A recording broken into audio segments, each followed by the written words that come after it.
One thing for certain and two things for sure, I am activated. Hello and welcome to Queen Things. I'm your host, KJ Miller. I'm a founder, a lecturer, a content creator, and I am so fed up right now because of Amanda Batula and West Wilson.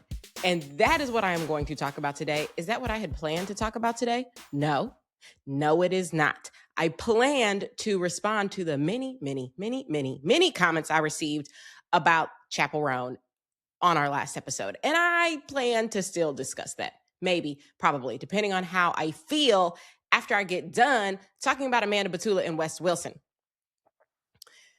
Because I'm activated, to quote Lindsay. I'm activated.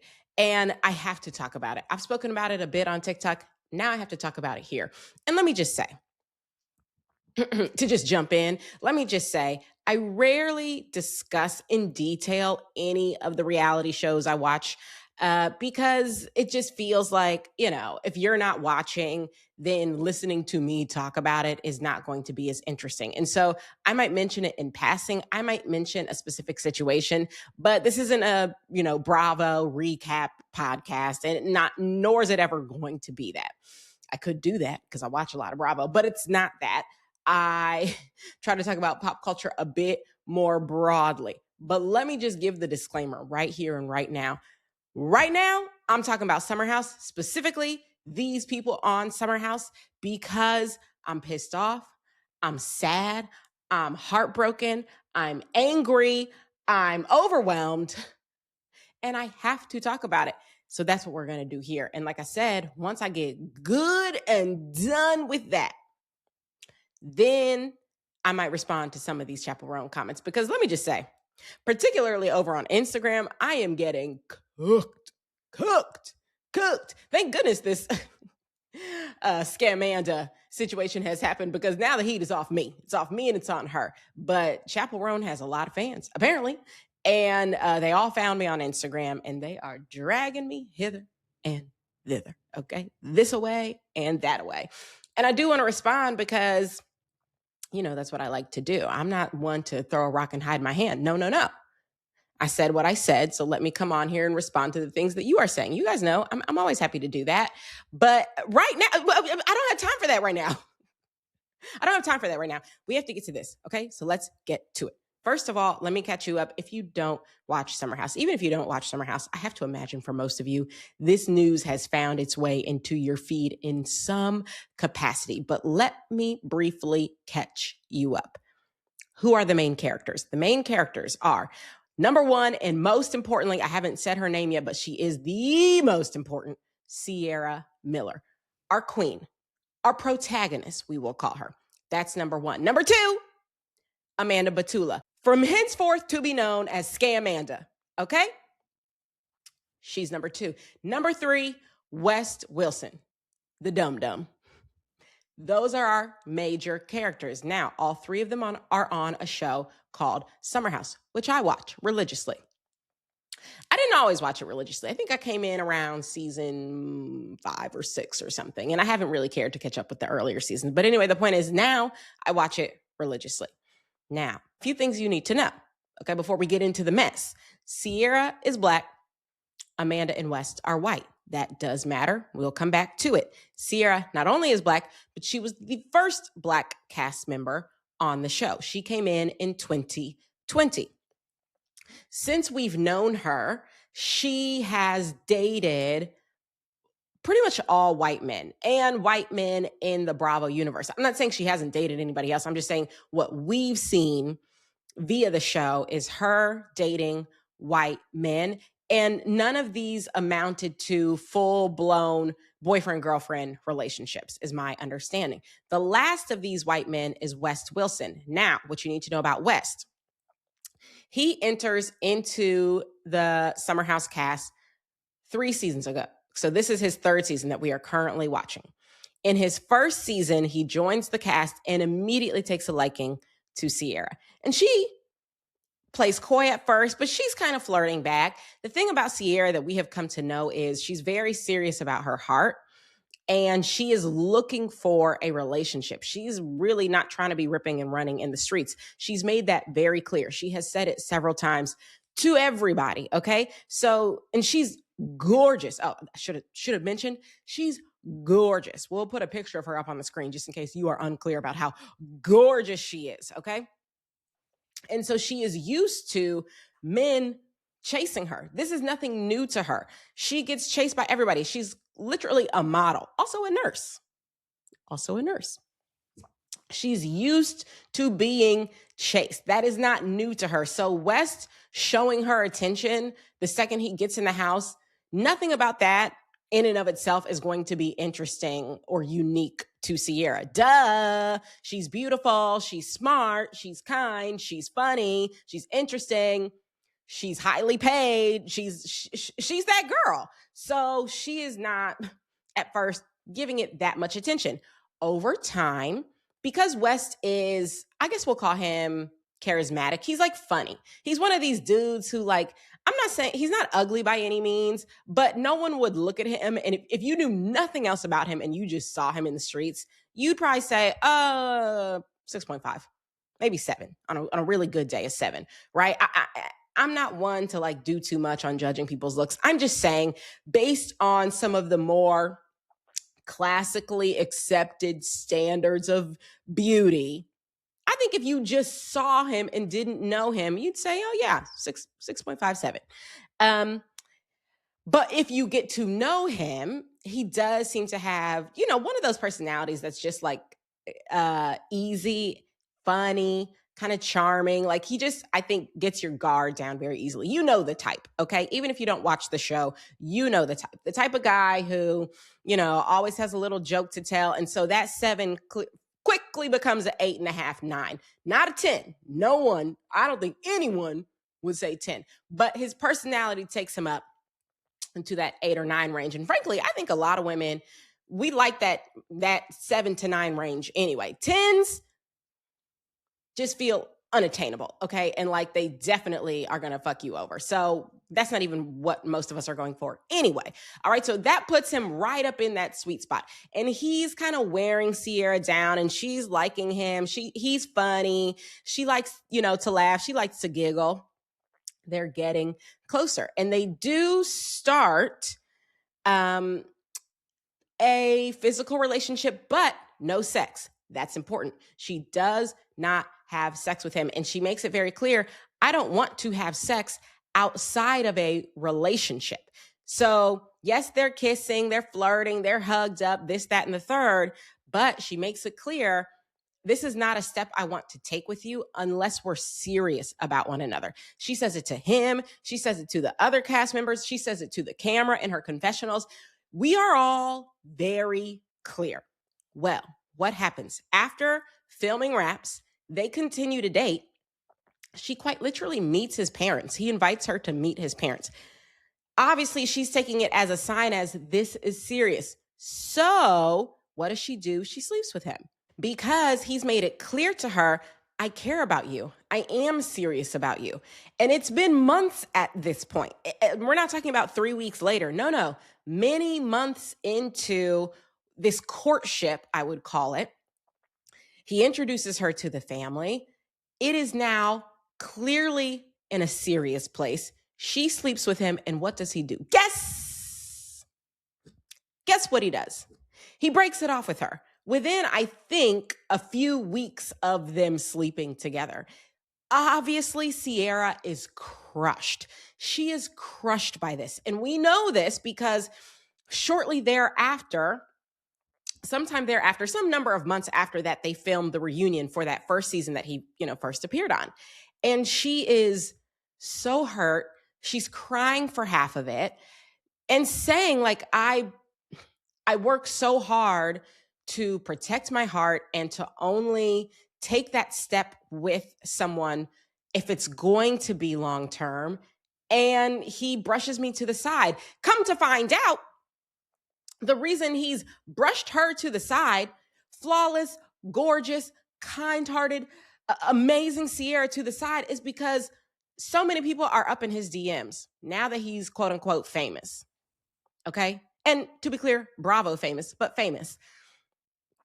Now that he's famous and the girls are hopping in his DMs, he doesn't want to be tied down. Look at all these opportunities around me. Look at all of these people who are currently flocking to me. So he quickly brushes Ciara to the side so that he can continue on with his fuckboy ways. Obviously, we, the Bravoverse, we are upset at this. We are all Team Ciara. West looks like an asshole. He comes into season 2. We're all like, nah, fuck West. Okay. And that's the energy. That is the energy. Ciara barely speaks to him. When they get up in the house for the first time, he tries to give her a hug. She gives his arm a little pat, pat, pat, and brushes it away because we're not on that. We're not on that. Then she calls him out because, mind you, not only do we have the reunion where she's in tears, heartbroken, then after the fact, he does an interview with the New York Times where he says, you know, basically that whole situation, it wasn't working and we weren't right for each other. And, you know, so it was time to move on. Basically saying I wasn't interested in her any longer. She has to hear that. She has to read that in the New York Times. This isn't something he said to her. What he said to her was, I just really wasn't ready for a relationship at that point, you know, because I need to rip and run the streets. But what you then turn around and say to the New York Times is we weren't right for each other. I essentially wasn't interested in her. So, of course, now she's hurt again. And you're coming up in the house trying to hug her? No. So then she lets him know about himself at dinner with the rest of the group. Because one thing I like about Ciara, there are many things I like about Ciara. One thing in particular I like about Ciara is she is going to tell you about yourself. And she's going to do it in a group. She does not need it to be private in order for her to be very clear about you and yourself. And I love that. I love it. Okay, let's make it plain. Anyway, so she tells him that. And really for most of the summer, it's giving like arm's length. Okay, the Heisman. Keep it over there. And that's good and that's great because that's what she needs to do to protect herself. Now, by the end of the summer, is there a little bit of like a friendship maybe reforming? Maybe. We get to the reunion and it's sort of like open-ended, like, listen, I'm willing to like see if we can, you know, get to an even better place. We're in like an interesting place, you know, a fine place now. Fast forward to this season. Okay. So now this is West's 3rd season. They broke up 2 winters ago or whatever, right? So now things are in this place where they're almost starting to look flirty again. And we're about halfway through the season at this point. West is going out of his way to like touch her, kind of hug up on her, flirt with her in the night. But here's what you need to know. Here's what you need to know.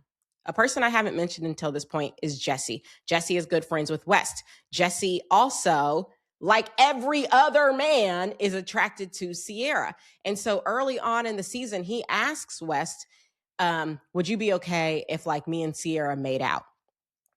This news gets back to Ciara via Lindsay, who's just being very messy this season. That's neither here nor there. This news gets back to Ciara, and Ciara immediately is in tears over it because, and this is what I need people to understand. Ciara has been clear. She's so attractive. Yes, people always want to experience her. I believe that is the phrase she used. People want to experience me. Why do you just want to make out with me? You know, I'm not looking for just like a hookup buddy. I'm trying to be in a relationship. So why would you even be going to West like I'm some sort of object, asking him permission to kiss me? You want to kiss me, then come to me and talk to me because you like me.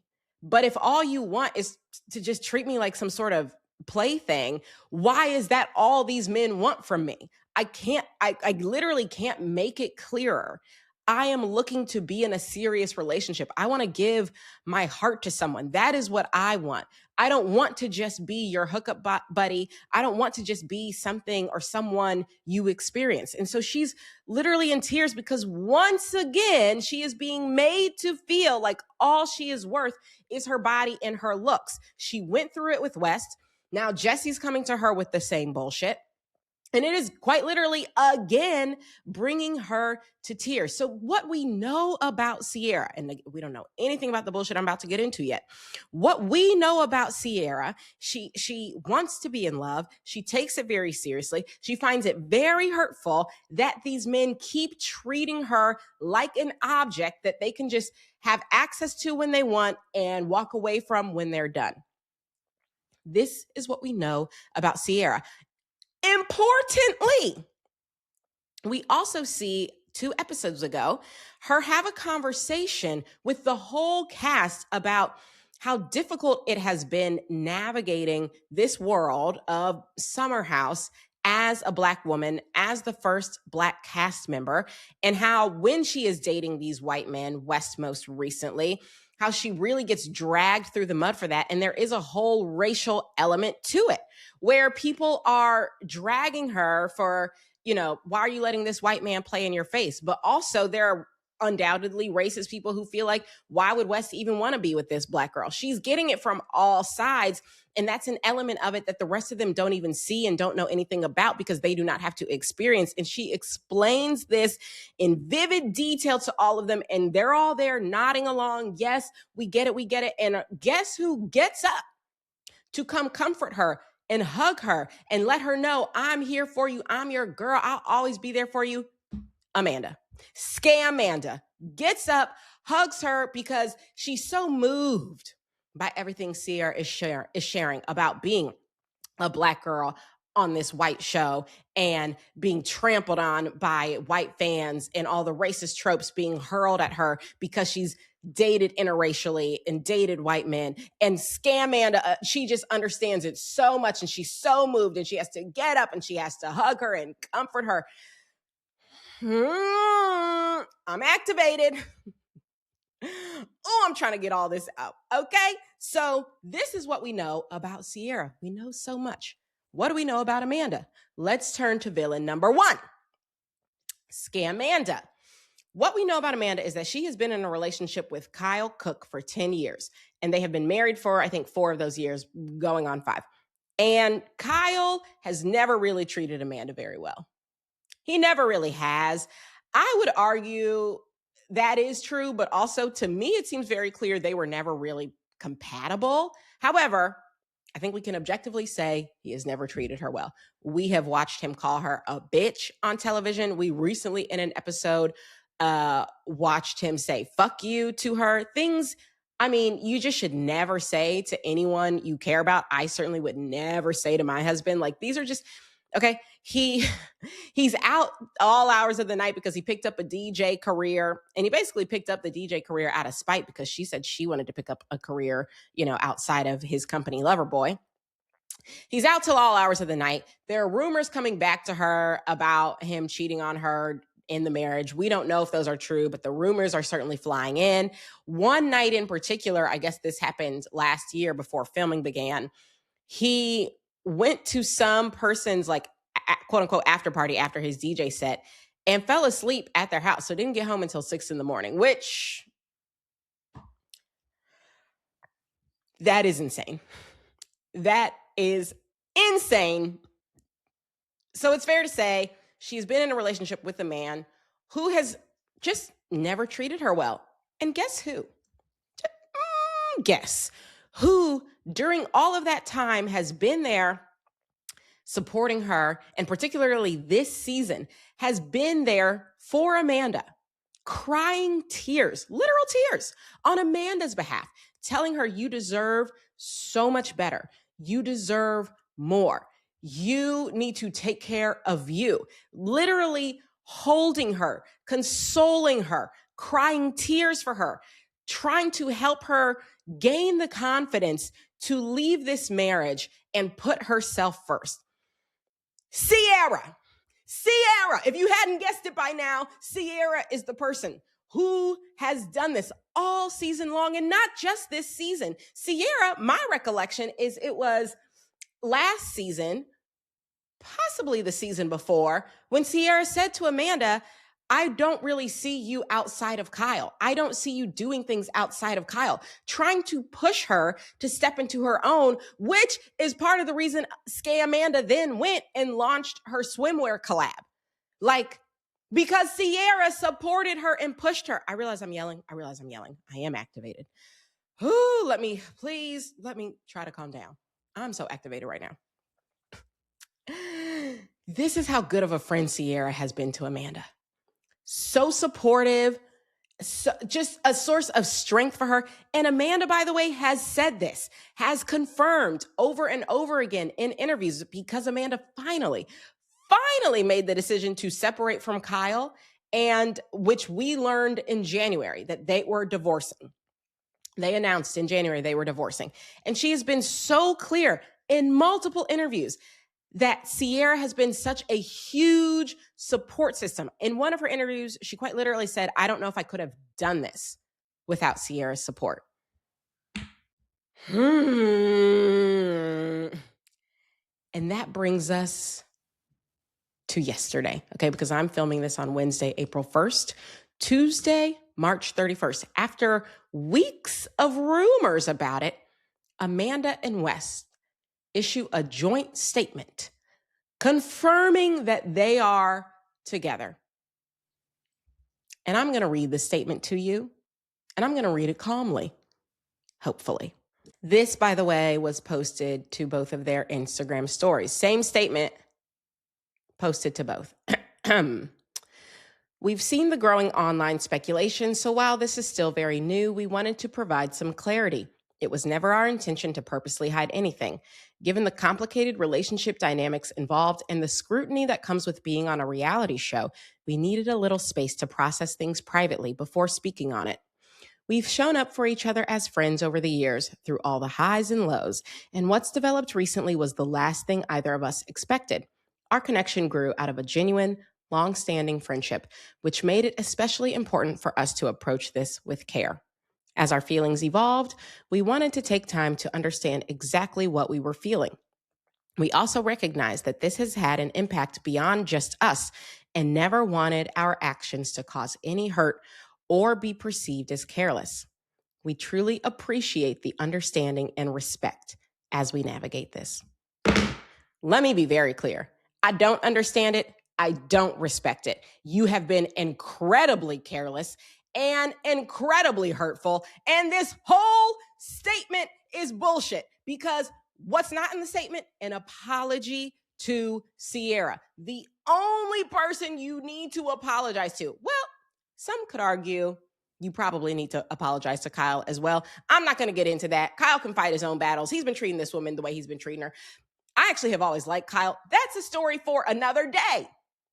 I'm talking about Ciara. Where's her apology? Y'all had all these words. I'm counting a good 50, 70, 90 words in this little statement. Not one of them is, Ciara, we apologize. We know how hurtful this is to you specifically.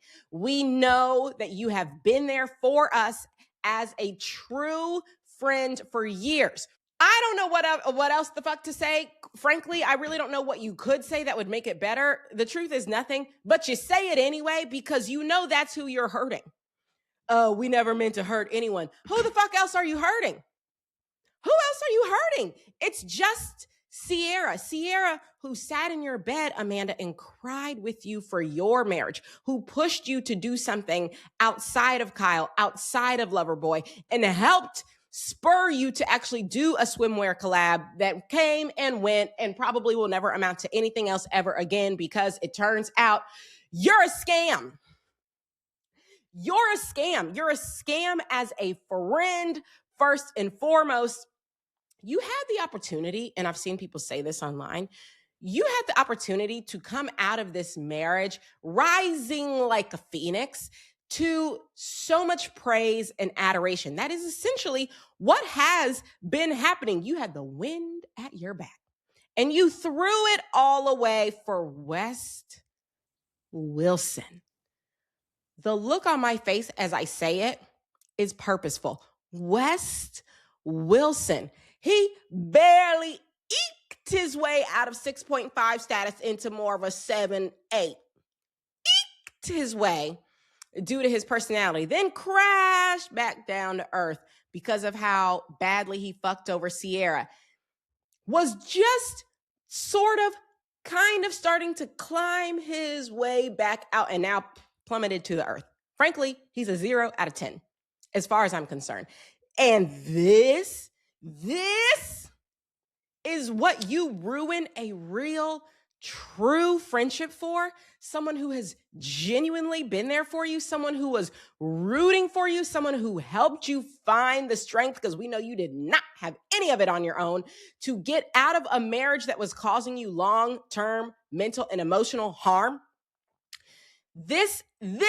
You screwed over this person for West.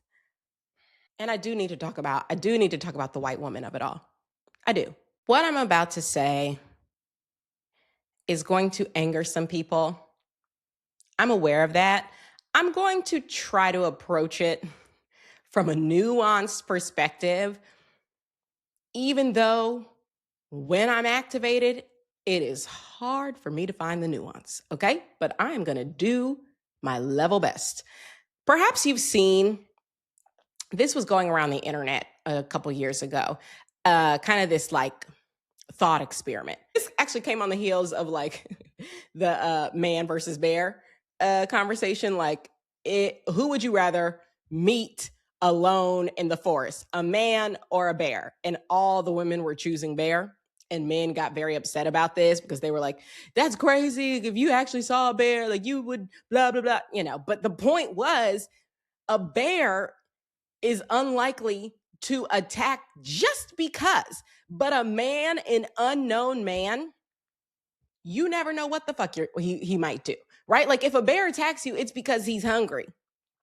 A man could attack you just because it's Tuesday, okay? So that was that conversation. Well, on the heels of that conversation, somebody said, you posed the thought experiment, Black women, if you had to choose between working with a white man or a white woman, being in a work situation with a white man or a white woman, who would you choose? By and large, Black women said a white man. Like the vast majority of Black women said a white man and didn't even hesitate. And white women took offense to this. But if we look at this situation with Amanda and Ciara, while none of us saw it coming, like I don't think any of us saw it coming, ancestrally, historically, we all saw it coming, because a white woman being a quote unquote friend to your face, treating you well to your face, and then the second they have the opportunity, screwing you over, that is a feeling that is all too familiar to so many Black women,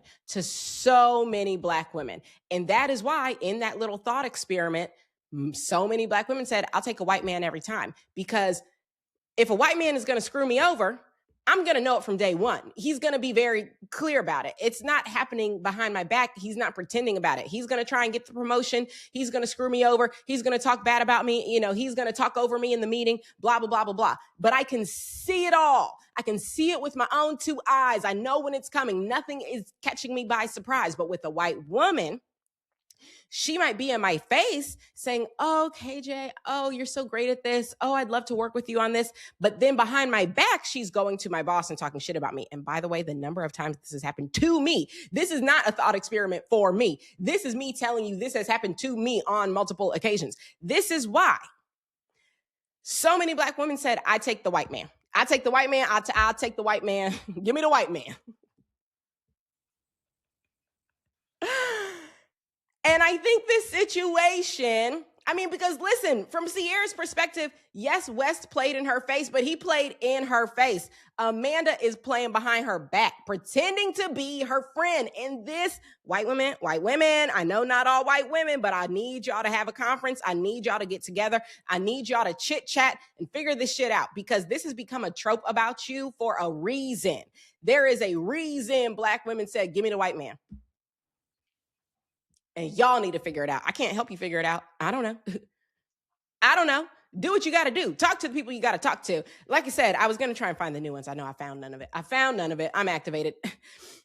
I'm just telling you, this is the real lived experience for so many Black women that is also the piece of this that makes it so angering. We are not just talking about, oh, some girl who I was friends with hooked up with my ex. We're talking about I, a Black woman, have shared very specifically and in vivid detail, not just why I was so hurt by how West went about this relationship and then breaking it off, but also how it impacted me as a Black woman because I did all of this publicly and had all of this racial tension and racial violence, frankly, thrown at me and aimed at me because of the interracial dynamic. I'm sharing all of this with you in vivid detail. You're comforting me. You're pretending to be a friend to me. You're supporting me. And then the second you're out of your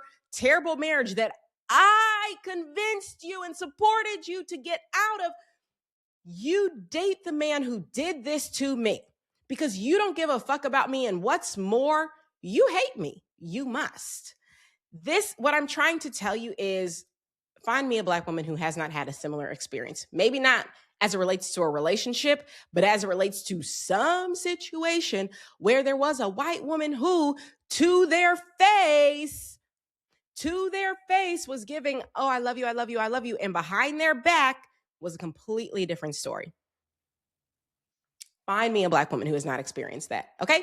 So we do have to talk about that element of this. We simply do. It's so angering on so many levels. And that is why she is henceforth on this show and forevermore to be known as Scamanda. Whew. I feel cleansed. I had to get all of that off of my chest. I guess I'm still going to talk a little bit about Chappell. Girl, I guess. Let me tell you who the last person I feel like talking about right now. Chappell. But you guys literally left so many comments. Not you guys. People left so many comments that fine. Let's get to the comments, okay? I'm going to read just like a few of these, and then I think I'm going to give my general thoughts as opposed to trying to respond to every single one. But I'm going to try and read. I'm on my Instagram. I posted the clip where I basically said the gist of the clip was, first of all, when I saw that video of Chappell in Paris, basically trying to shame all the paparazzi for following her, how I said I was so done at that moment because she doesn't have to be there. No one's holding her at gunpoint, forcing her to be a celebrity. And then I gave all the examples of celebrities who have successfully figured out how to have a private life while being public figures. And it seems to me, given how much more famous they are than her, she also should be able to figure it out. That was the clip. All right, let's read some of the comments. I'll try and find some of the most liked ones. And just so you have a sense of, how cooked I'm getting over on Instagram, the video has over 40,000 views, but only 1,900 likes. For Instagram, I'm used to seeing more like a 10% ratio of likes to views. On TikTok, I often see more like a 20% like to view ratio if a video is doing well, but this is, 5%, not even. So yeah. Your girl's getting ratioed. She's getting cooked. Okay, let's read some of these comments. This one is from Icy McKenna, 37. She says, our society is so comfortable being so parasocial with celebrities that when an artist comes along wanting to establish healthy, safe, and normal boundaries, that's seen as rude / mean / bitchy. We need to reevaluate what we expect from an artist. Yes, she did work hard to become who she is today, but that was for the artist portion of who she is. You can tell she did not want to be a celebrity. We need to start respecting that and stop thinking because it's been like this for however long before that can't change. I'm tired of hearing that this is what comes along with being a celebrity. I think as a society, we have to change that narrative. It doesn't have to be that way, and no one owes you anything because they are famous. Okay. Another one sort of getting at the same, this person's name, I don't think I can say. If I'm reading it correctly, it kind of looks like an F slur, and I'm assuming they're a part of the queer community. And I understand that the queer community has reclaimed that word. I'm not a part of that community, so I will not be reading this. However, they say, God forbid a woman wants boundaries with her audience. I'm trying to, okay, let me find more. So let me just say there are a lot of people with that specific take. Basically, the take being she should be allowed to set boundaries. So people said that in many, many different ways. I'm trying to see if there are other sort of framings here we should get at. Oh, this one from El Moiselle says, absolutely not. Take a moment to review what Britney Spears experienced in the early 2000s. It's not okay. There should be boundaries. Okay, so that's another sort of tenor of comment that I got, basically comparing her to Britney Spears in the mania they're in and saying, like, this is what we don't want for celebrities. We don't want them to be unsafe. We don't want them to be spiraling. And this is what it can lead to. Okay, so we've got those two sort of like general comments. One about it's perfectly fine for celebrities to set boundaries. Another about like, kind of we don't want this to become a Britney Spears situation. Let me keep scrolling. Okay, I can't find it, but there was one where the sentiment basically was, because I had named, Beyonce got married in secret. Taylor went into hiding for a year. We didn't hear from her. Kerry Washington has whole children that we've basically never seen. And the comment basically was like, but you're naming celebrities who are so much more famous than her. They're also richer than her. So they can afford security and things and to be hidden away at special times in a way that she can't. So that was another sort of tenor of comment that I received. And then I'll read this one. From Norma Jean 289. So we're just going to pretend it's okay to harass people because they're famous. I know it comes with the gig, but the world needs art and music and creativity. The ones providing it shouldn't be fair game for harassment. Good on her for being one of the few to say this is not okay. I'm here to make music that doesn't remove my right to privacy and boundaries. So I wanted to read that one. It's a similar tenor to the first comment, but specifically uses the word harassment. And that did come up a lot in my comment section. Oh, let me read this one because this came up a few times as well. Sorry. I usually agree with you, but not on this take. At this point, it's a smear campaign. She left her talent agency because of the CEO's ties to the Epstein files in February. Ever since then, it's been like this. She speaks against the genocide in Palestine. She's a lesbian. She speaks about feminism and injustice. And the people in power want to control her rise to popularity. Okay, and that was from Bailey Chicks. Okay, I think that's a good smattering of broadly the type of comments that I got on Instagram. Let me give you my reaction. I'll start with the idea that celebrities should be able to set boundaries and should not be harassed. I 100% agree with that statement. Nobody should be harassed. Everyone should be able to set boundaries. So let me just start there. I personally don't think the point that I was making, certainly not the point I was attempting to make, and I don't think the point I did make, if you listen to the words that I said, was that she should not be able to set boundaries. I think setting a boundary around what you will accept makes a lot of sense. I think harassment and saying I won't accept harassment makes a lot of sense. Where I think I differ, at least just based on what I'm gathering from some people commenting, is in what we're calling harassment. Because Chappell Roan, if you go and look at some of what she has said, and I went and watched some of her clips from Call Her Daddy, I went back and read some of what she said in that Guardian interview. I went back and watched that video where she said, I'm a random bitch. If you don't know the one, you can find it. It's either still on TikTok, even if it's not, there are plenty of clips.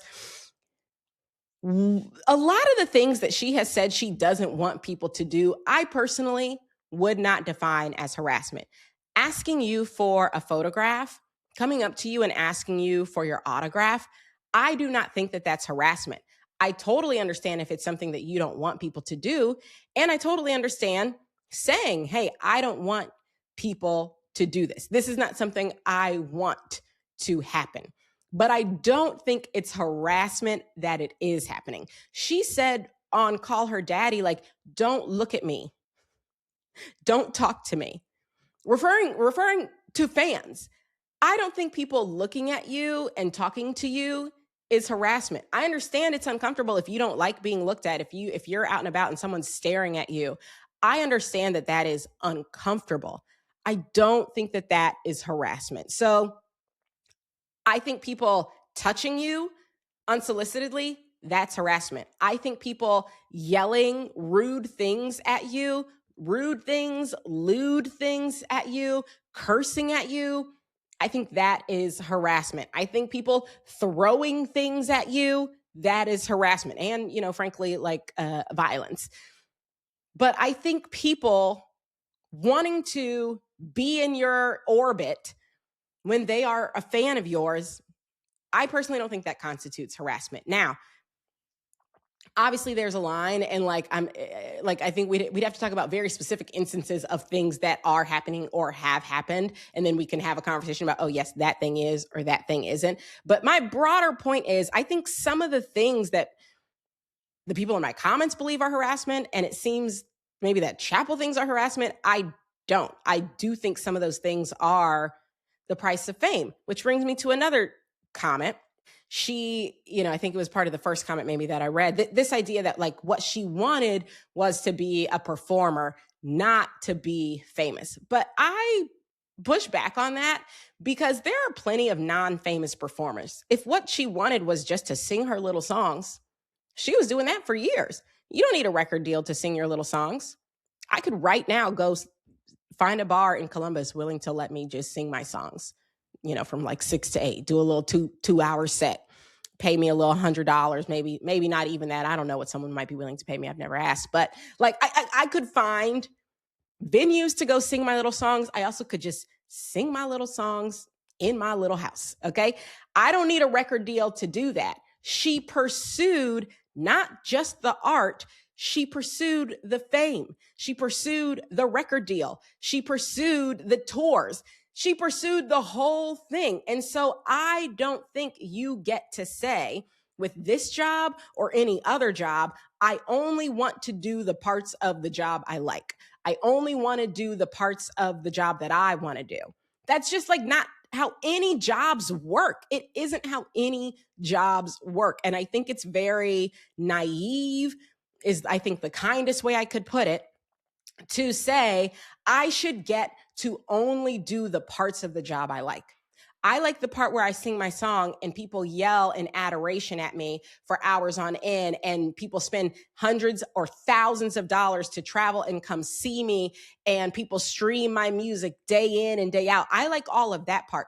I don't like the part where those same people, if they see me in the street, get excited and ask me for an autograph. And so therefore, I shouldn't have to do it. To me, that just reads as both naive and entitled and rude.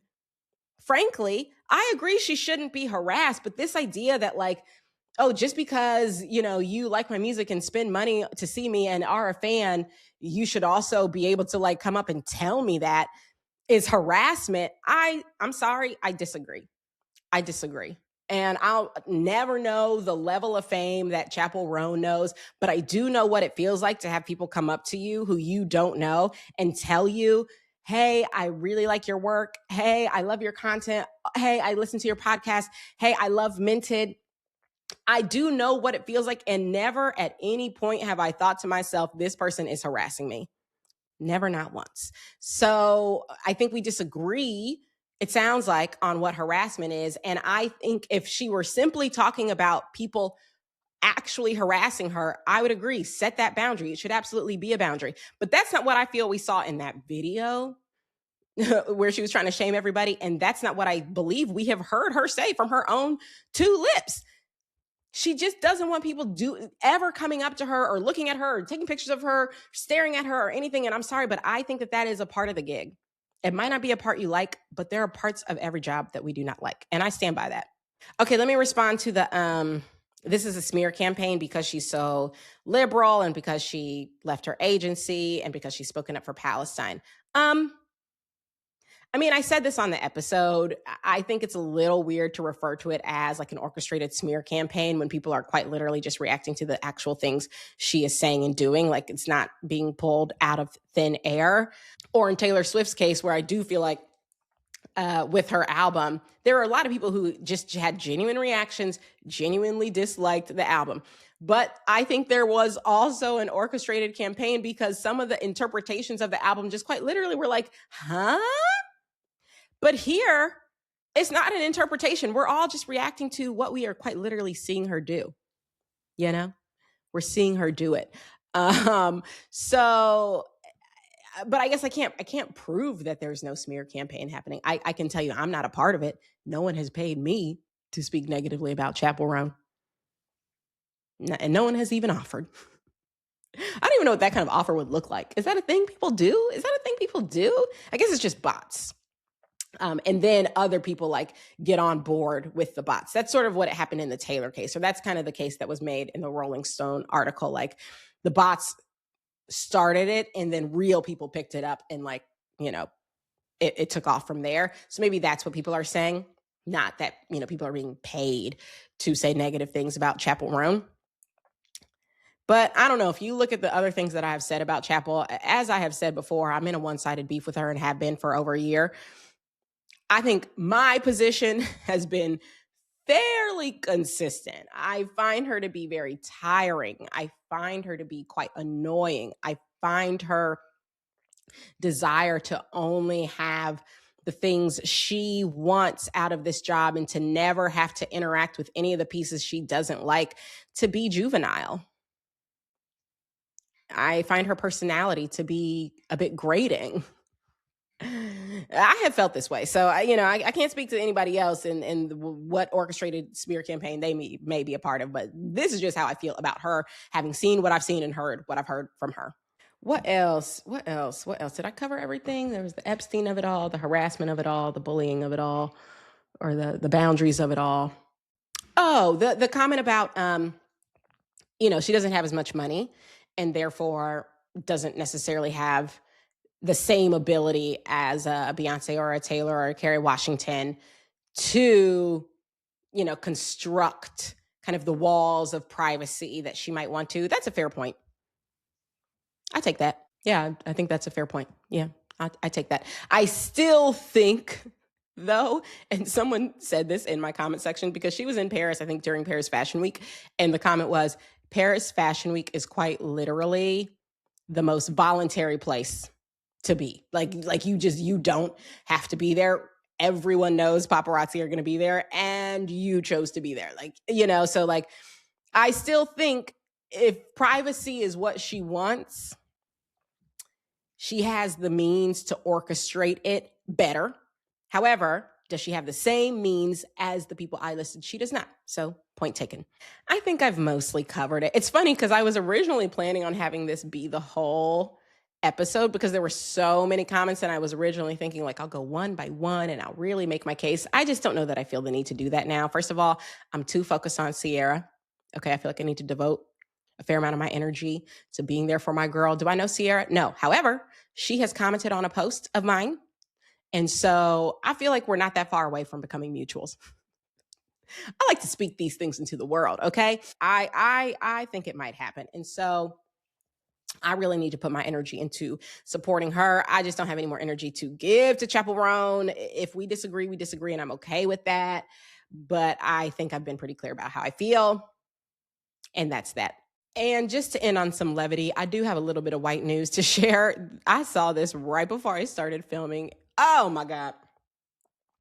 Oh, it cracked me up. Someone named Grace on TikTok, her URL is, or her handle is, you are too toxic, 3 C's. She posted a video that has almost 19 million views of her grandmother getting stuck in her seatbelt during 11 hours into a road trip.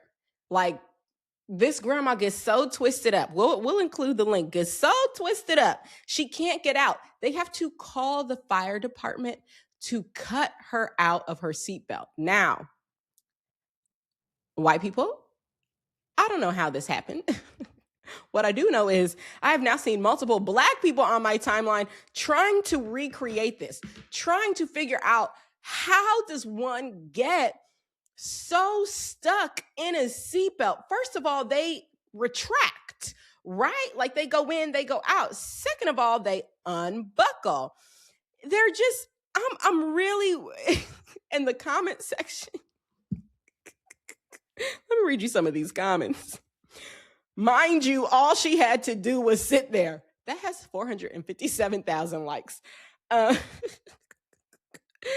next comment says 80 years of experience, by the way. It has 95,000 likes. Woo. Someone said, y'all didn't give her enough attention. Someone said she was back there twirling or something. I'm irritated. So the comments are fantastic. The video itself, I mean, it really is a wonder. But then the videos of the Black people I have seen attempting to recreate it have brought me so much joy. We will post those as well because I want to bring you some joy as well in case you, like me, on this dark, dark day, are just needing some levity. All right. So white people, again, talk to your people, help them understand seatbelt safety. I hope that this episode was enjoyable to you. It was enjoyable to me to get this off of my chest. I hope it was enjoyable to you. I promise this is not going to become a Bravo recap podcast, but it had to be done. It had to be said. And I'll see you next week.